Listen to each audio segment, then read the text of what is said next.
Bonjour à tous, dans cette vidéo je vais vous présenter les points importants à savoir avant d'accueillir un serpent chez soi.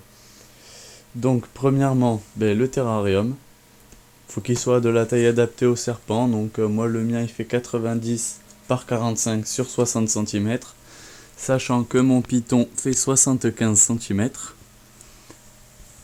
Ensuite, il vous faudra un thermostat réglable.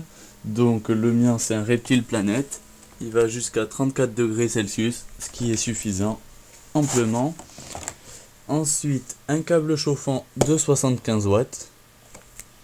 Ensuite il vous faudra un dôme pour l'éclairage, donc que ce soit UV ou lampe chauffante. Moi vu qu'on est en hiver j'utilise de la lampe chauffante, sinon l'été de l'UV. Ensuite un thermomètre hydromètre électronique, c'est plus précis. Donc tout ça. Ensuite il va vous falloir comme substrat, moi j'utilise du bois d'être, c'est très bien pour les reptiles rampants. Donc voilà pour les accessoires et le matériel.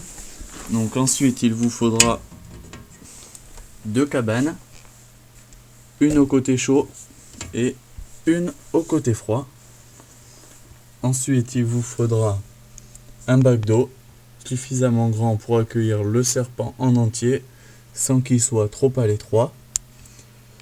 Donc ensuite, en ce qui concerne le chauffage au sol, moi j'ai utilisé une plaque de bois posée au sol, percée de petits trous pour laisser passer la chaleur sans que le serpent vienne se brûler sur les fils chauffants, ce qui est évident. Certains terrariophiles utilisent le câble comme ça sous le substrat, mais moi je préfère mettre une plaque par précaution. Ensuite, la lampe UV qui est allumée 12 heures par jour. Donc moi j'ai couvert la moitié de la grille du dessus de mon terrarium parce que j'avais des petits problèmes d'hydrométrie. Donc justement en ce qui concerne l'hydrométrie, moi je maintiens mon hydrométrie à 70%. 70% d'humidité par jour, en continu quoi. Ensuite en ce qui concerne la chaleur, moi je laisse mon terrarium vers les 28-29 degrés le jour et je descends vers 25 la nuit. Donc là en ce moment je suis à 27 juste parce que j'ai les vitres du terra ouvertes. Ensuite pour le câble chauffant il va falloir bien évidemment faire un côté plus chaud que l'autre. Donc moi en ce moment il est côté froid dans son bac d'eau. Comme ça soit s'il a trop chaud il va côté froid, s'il a trop froid il va côté chaud. Donc voilà pour les présentations.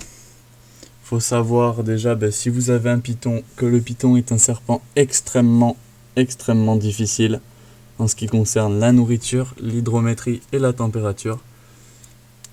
Donc voilà, c'est tout pour cette première vidéo. Merci de l'avoir regardé et à plus tard.